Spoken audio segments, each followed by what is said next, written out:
righty. All right. Oh, I lost my agenda already. Well, somewhere there's an agenda. Hey, there it is. I got it. I dropped all my papers, so they got all a little messed up. All right, good morning, everybody.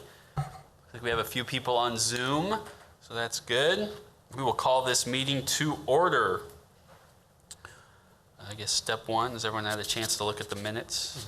They looked okay to me, but that's not always saying much. I did, but I did not watch the video from last time, so I'll be abstaining from the vote on this. Well, then I will move to approve. Second. All those in favor? Aye. Aye. Anyone opposed? All right, perfect. In a minute, we'll hear from Mary Feeney regarding the review and approval of a change to current TGT ordinance. I actually just wanted to open the meeting today with some numbers, sort of provide today with some context as we talk to Mary about this and then hear from Sean. Some of these are pretty staggering, a little bit sobering in these COVID times, but I'm hoping there's a silver lining. So for context, in this country, the largest thing that's comparable to this would be after 9/11. And at that point, it took about 2 years on average across the country for tourism to recover. The estimates right now are by the time we get a vaccine, we could be looking at another 2 to 3 year full recovery of a tourism industry across the country. And that's after we get a vaccine. So we can't even say we're on that track yet. Kansas tourism accounts for, on a good year, about $1 billion in taxes and equates to about 100,000 jobs. Right now, hotel occupancy across the state is 40%. At this time last year, it was 57%. The average room rate right now across the state is $78 per night. This time last year, it was $89 per night.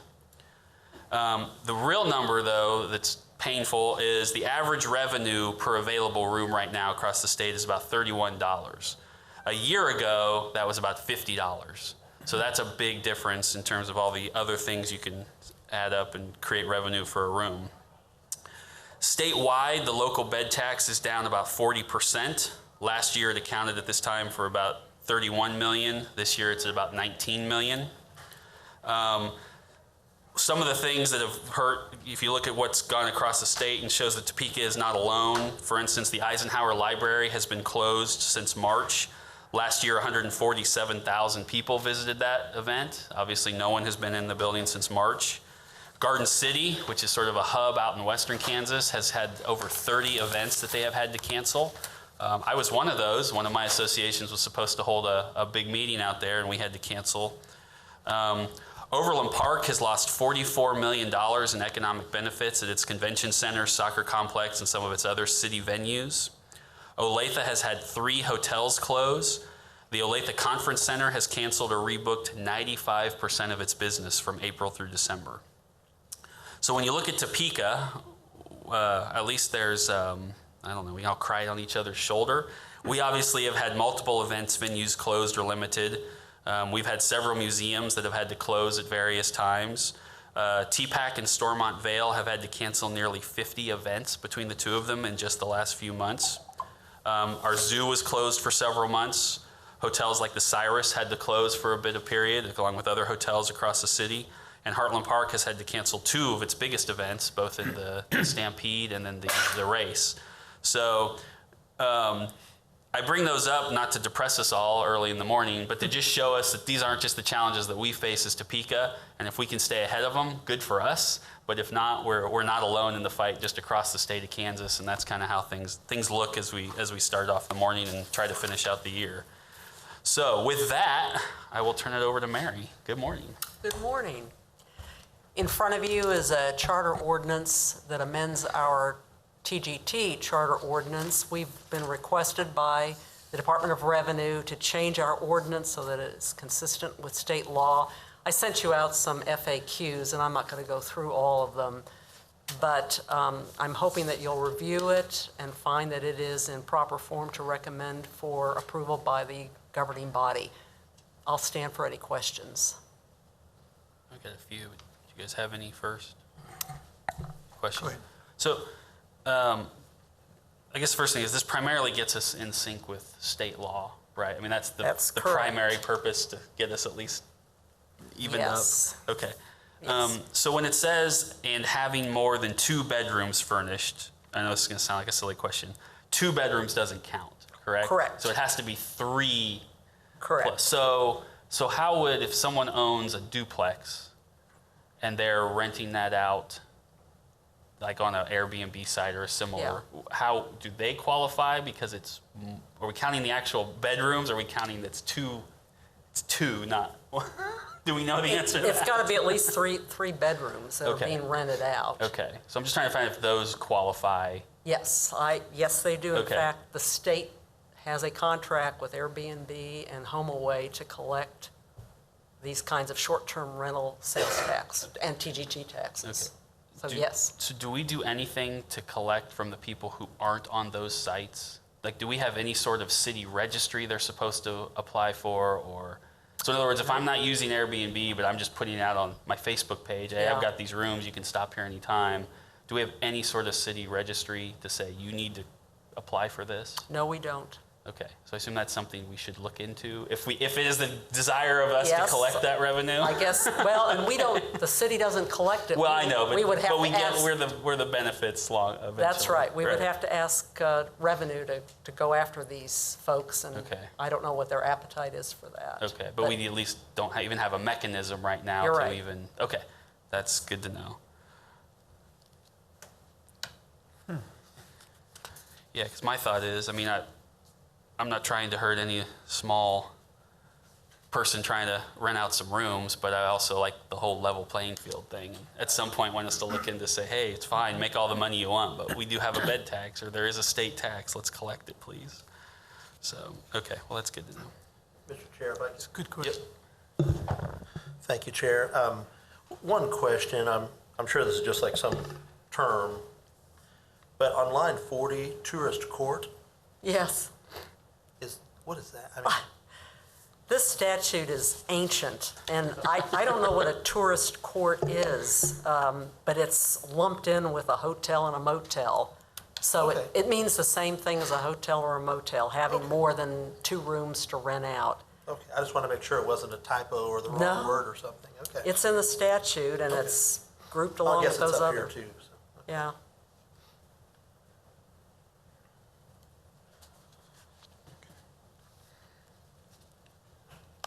I assume our process needs to be at some point pass this out so we can go to the full body. It would be yes, you would move to recommend approval to the governing body. I mean, I don't know that I have a problem doing that today. Obviously, there's things I would like us to look at further, but I don't think that stops us from at least getting in compliance with the state of Kansas. Yeah, it helps move it forward so that we can. Yeah. Oh, yep. Yes, I was going to ask if there are any comments or questions. Yep, that's where I was headed next. Okay.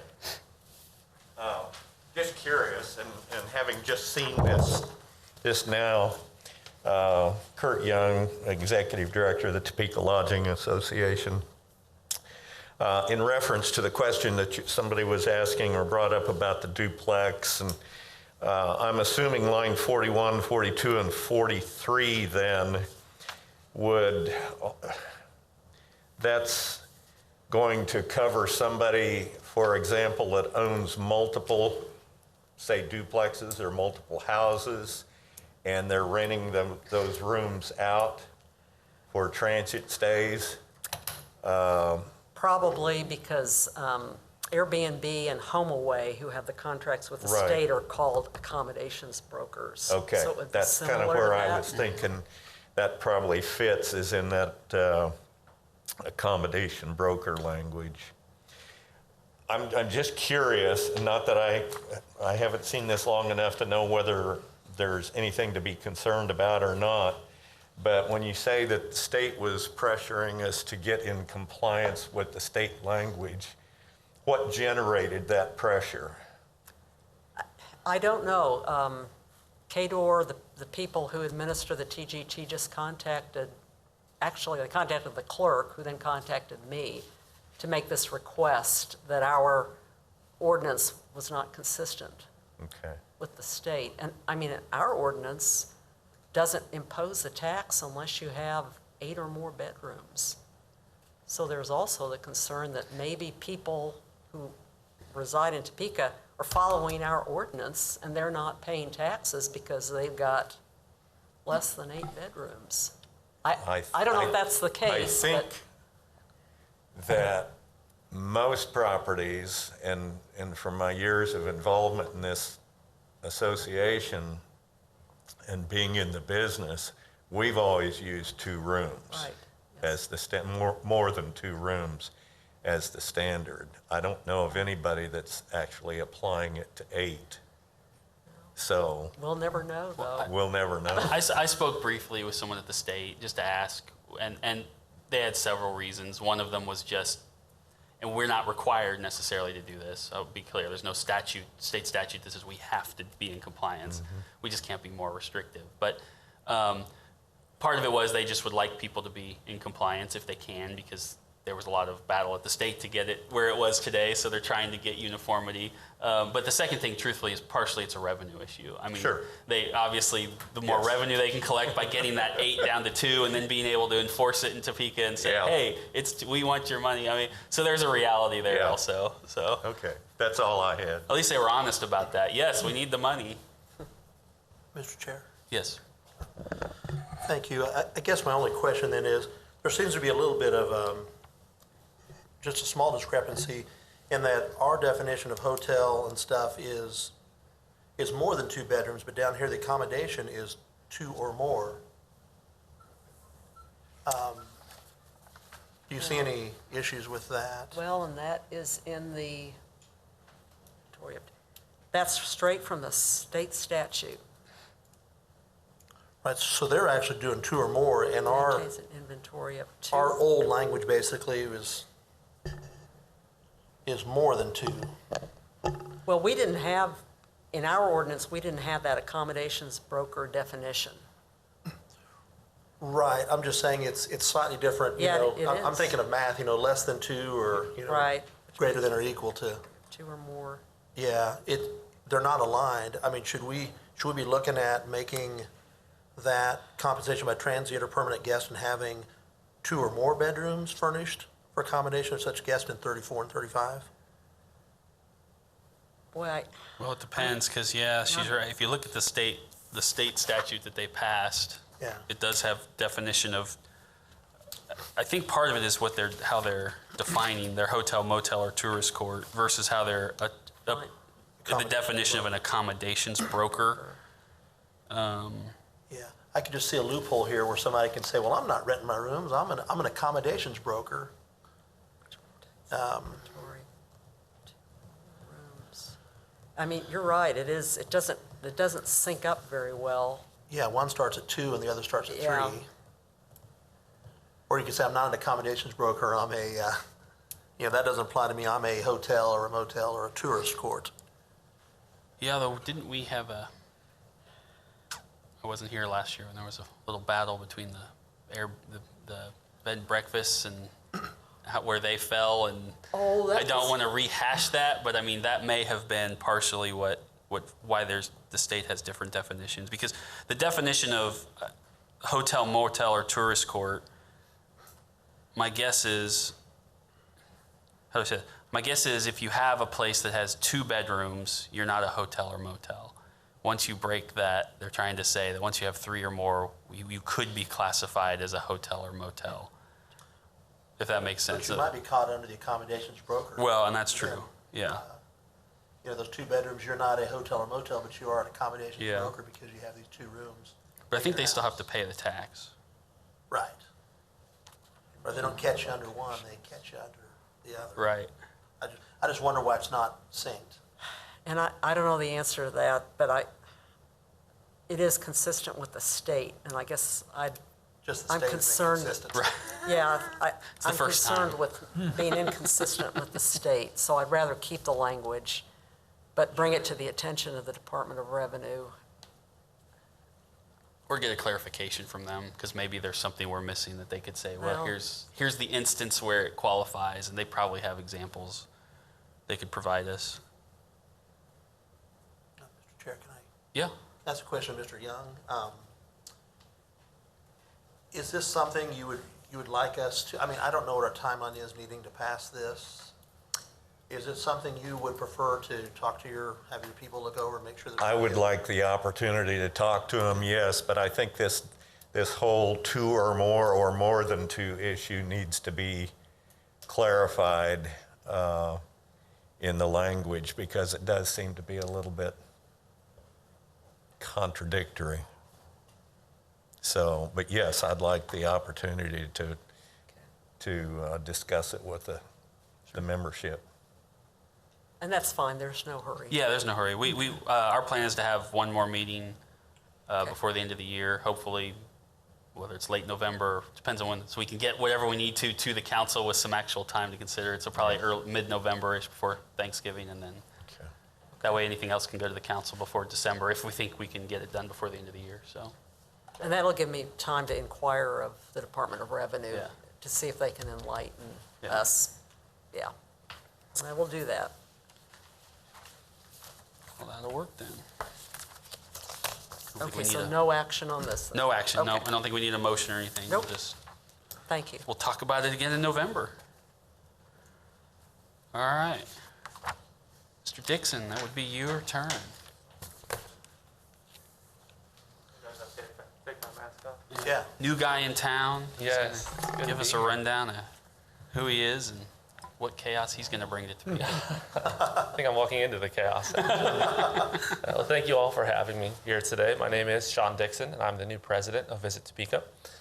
This is officially my 10th week on the job, so I've had time to learn where to park,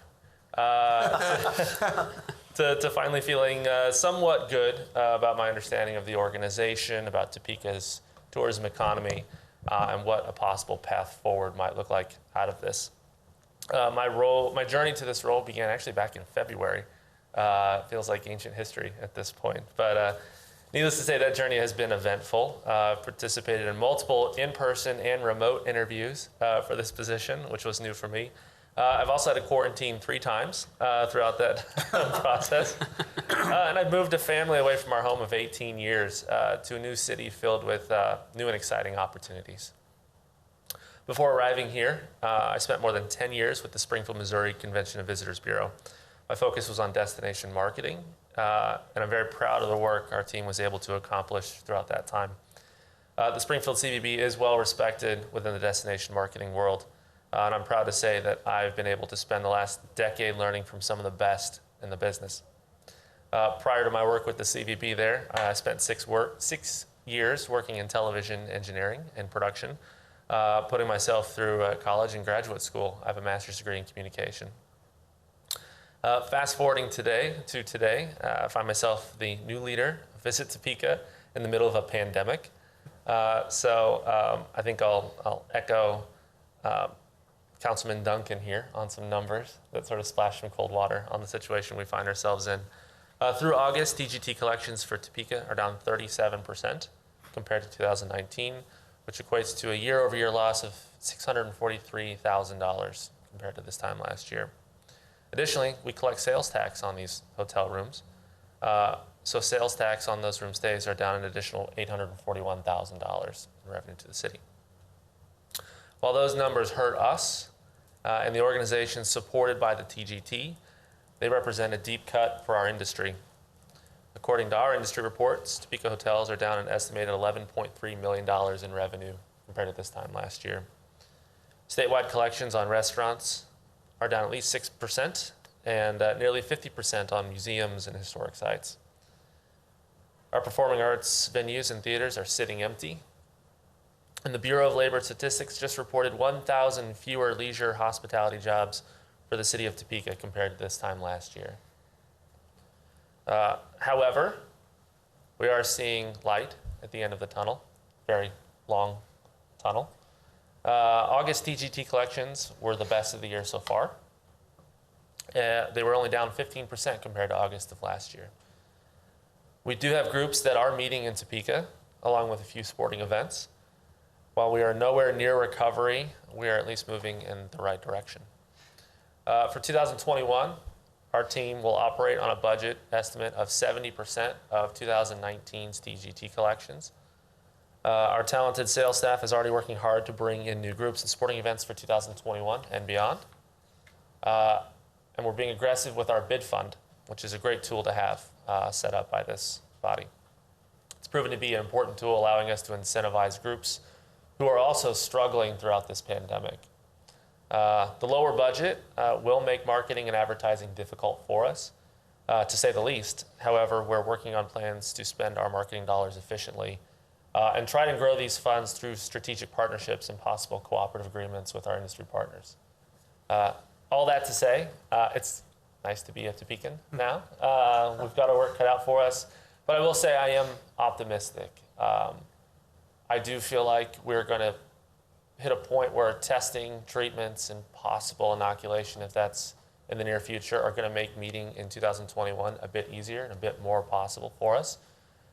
So all that to say, again, the optimism is there for me. And just from a personal note, my family is enjoying Topeka so far. What we can get out and see, we're excited to see. We've got some wonderful attractions. We absolutely adore the zoo, and Kay's Garden is a fantastic addition to the mix.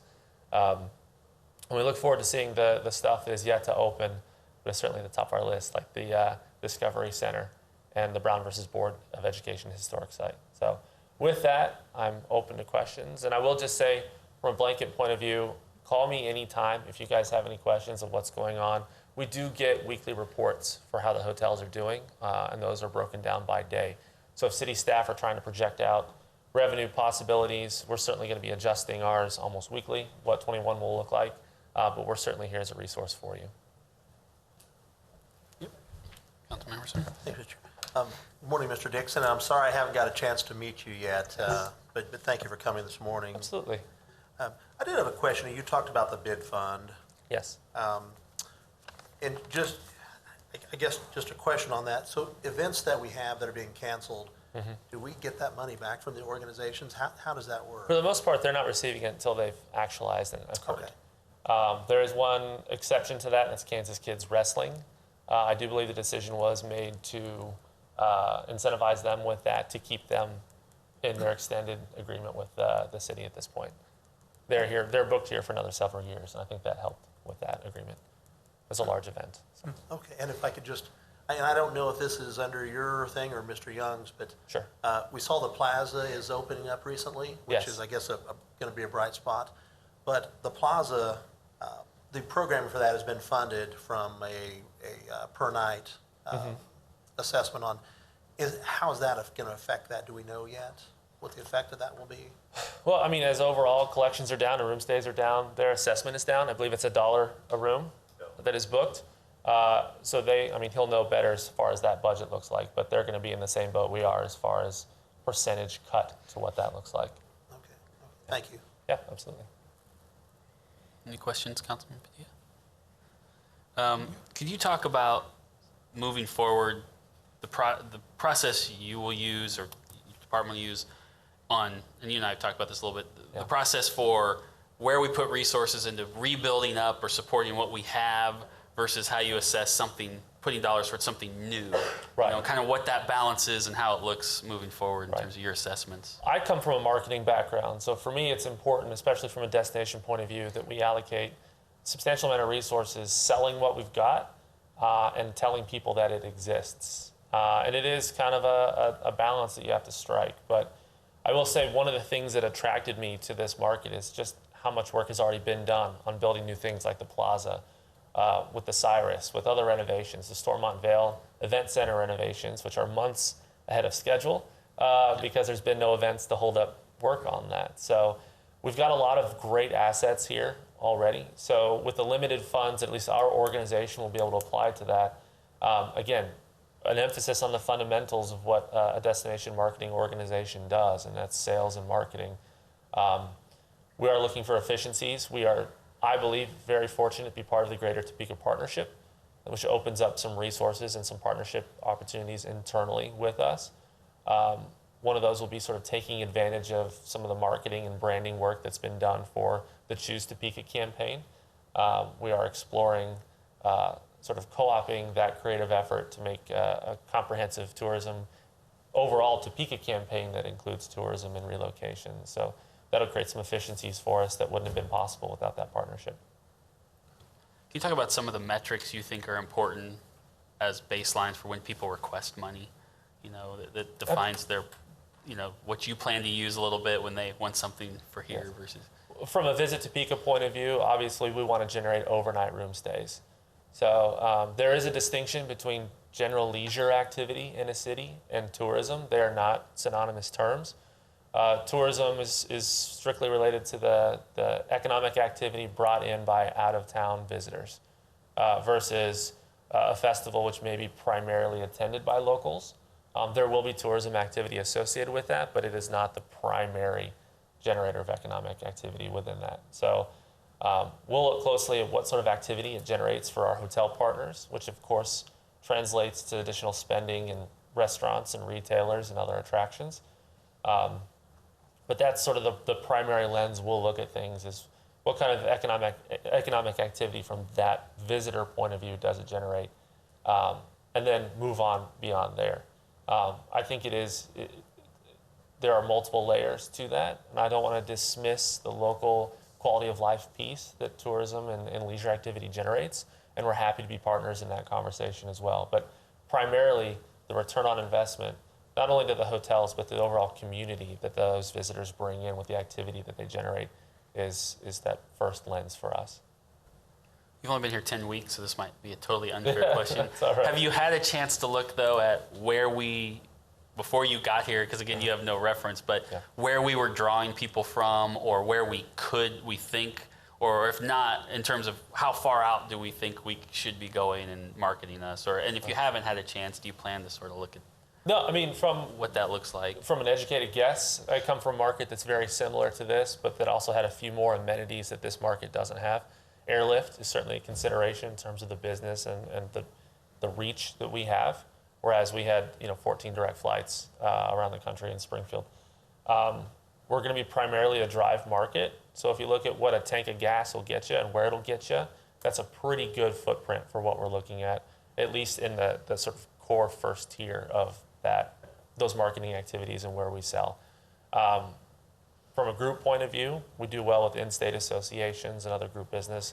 We have the advantage of being a capital city, as you know, so that business helps move the needle for us and create a consistent baseline of business. But we're also a city, and I think that generates a lot of activity in and of itself versus a resort destination like Branson, which has a very small population attached to it. What that creates is great opportunity for sporting events, for performing arts opportunities, for things where to make this sort of tourism/leisure event work, you need a lot of local people showing up in addition to visitors. So we have the benefit of being a larger economy and a blended economy, which is why I think we're seeing okay numbers. I'm not going to say they're great numbers, but they could be worse and they have been worse this year. But once things open up and you see movement, that's certainly an advantage for us. I just have two more questions. Sure. I swear, just two. No, it's all right. I'm having fun. The first is, have you looked at, how are we looking at 2021? I mean, have we set like nothing in January? It doesn't do us any. I mean, how have we had any big cancellation? I mean, how are you guys heading into 2021? Yeah, it's a moving target. Yeah. I mean, months ago we were all talking about rebookings for the fall. Now we're talking about rebookings for the spring. But as I said, we're making advances in how we're approaching the pandemic and screening and treating it. So I'm optimistic that by Q3 of next year, we'll have some pretty decent summer business coming our way. But that's not to say we aren't seeing business now. It's just different. Whereas you might fit 600 people in a space pre-pandemic, we're looking at 200 to 300. And our industry in particular is really adhering and working within the restrictions that's been given to us. So we're optimistic about Q2, Q3 of next year. I think Q1's just still a head scratcher and a toss-up at this point. But if it's status quo right now, where we're at right now, I'm comfortable with a 70% reduction in 2019 revenues for calendar 21. My last question is, and I, full disclosure, I had no input into the hiring of Sean, but I did have dinner with him when he came to town and some of the other candidates. And one of the things that was talked about at that time, which obviously being thrown into a pandemic shifts some of this, but not all of it. But would you just talk a little bit about your ideas and your beliefs of including everyone in our community, not just diversity and inclusion, but how we get all areas of our community to participate and be active in what you folks are doing? Absolutely. I mean, just from my personal philosophy and all that, and what I'll bring to the table is speaking strictly to diversity and inclusion and what that relates. I feel like from a moral standpoint, that's important. And this is, something I've carried with me for several years now out of Springfield in my role there.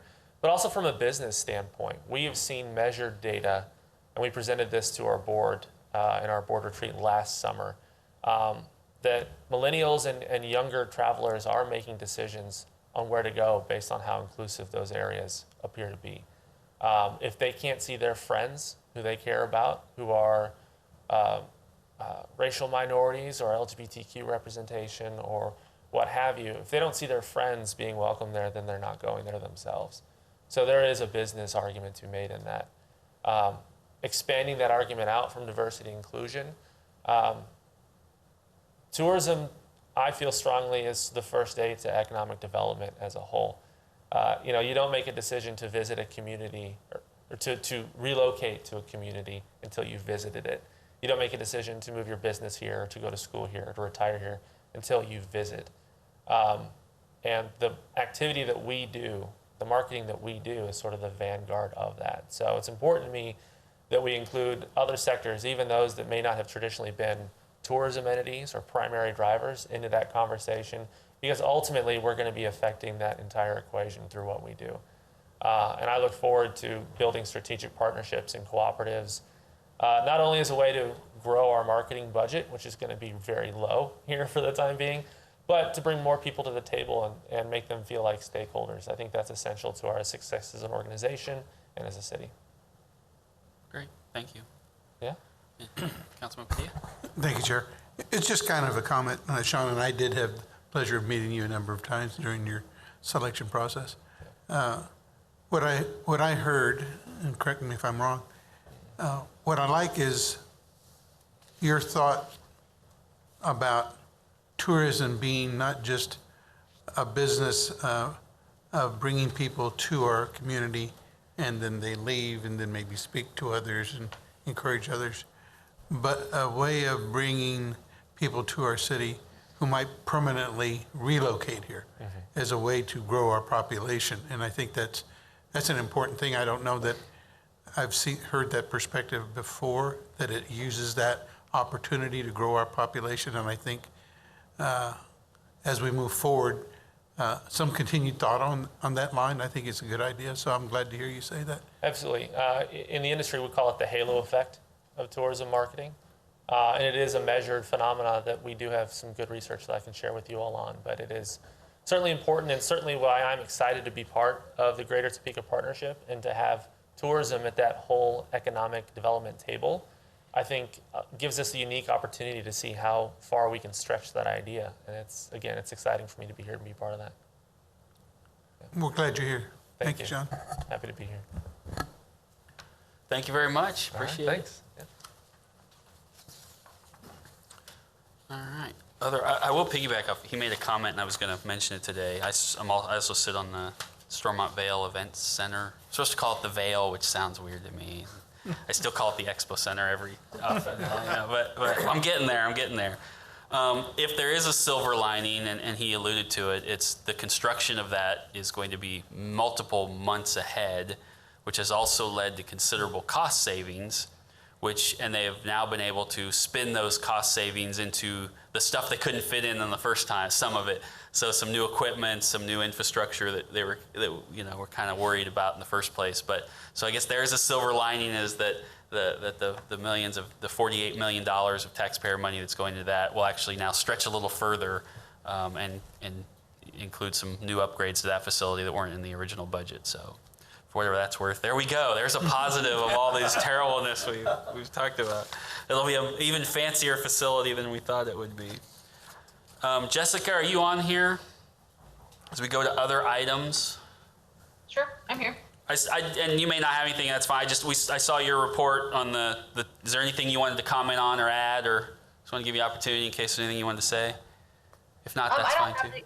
I don't have anything to add. We've, as the committee requested, we've tried to be in more constant communication with the vendors that receive the distributions. So with the last distribution, we did send out some of the information that's included in this memo so that they can adjust their budgets. Kind of what we're hearing is that maybe the second quarter was hopefully the low period, and we're starting to see a little bit better performance. But we'll continue to update the committee as we get more information.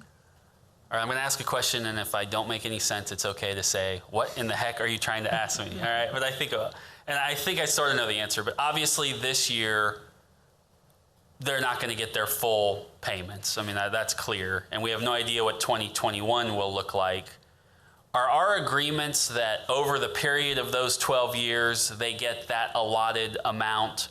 Or will we have some obligation by the end of 2021 to say, we've got to make up some difference, whether it's been collected or not? Does that make sense? It does make sense. It is my understanding of the agreements that it is just a distribution formula. So whatever the city receives from the state, we distribute the percentage of whatever's been allocated to that particular entity. And that's our only obligation.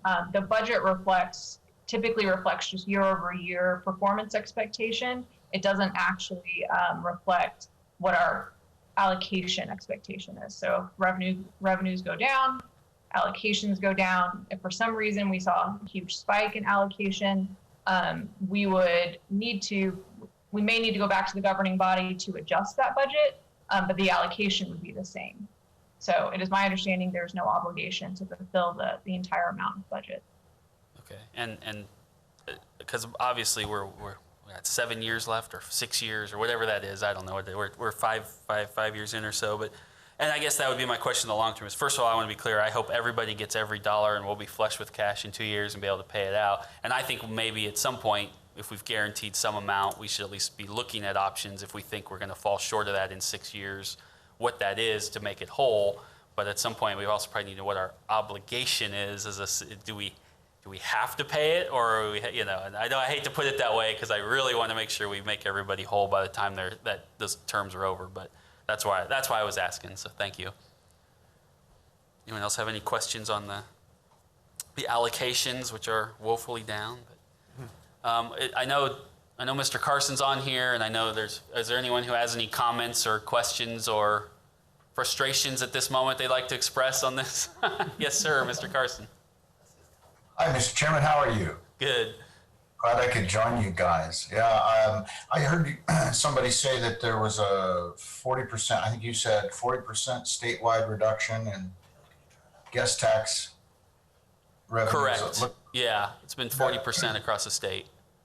And the report that I read earlier with our allocation for the Jayhawk Theater, it said that it was down about 67% or something like that for the first 6 months.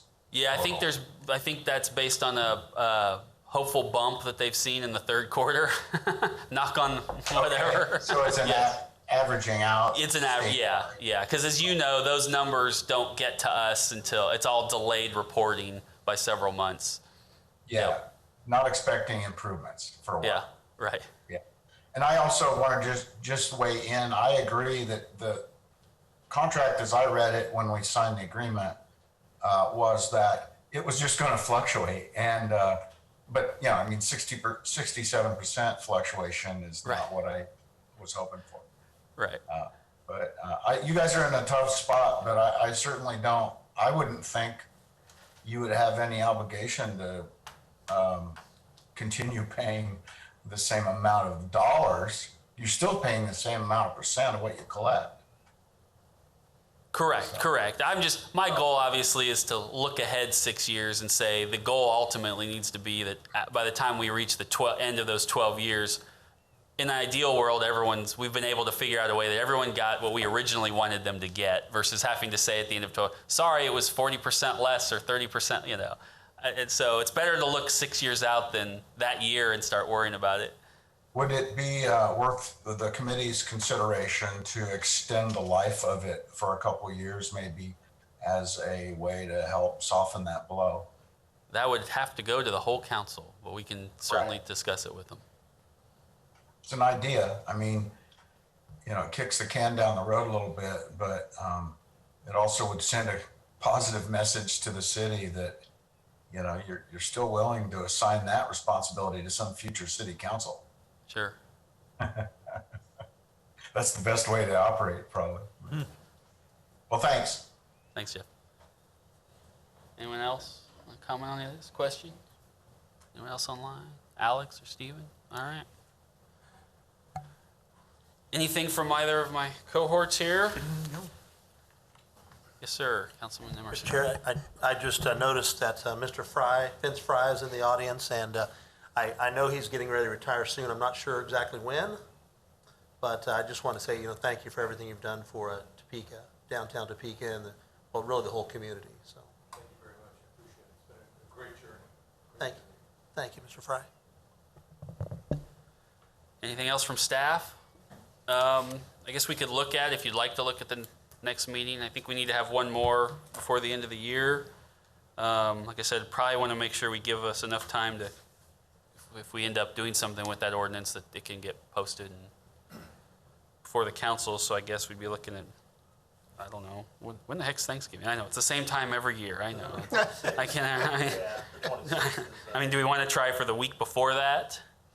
It works for me. Does staff have any opinion? I guess you want to send something out to see if there's a day that week that works better and then let us know. I can find out for sure, but it looks like it's fairly open. Okay, we'll just say that week and then you can let us know what works best.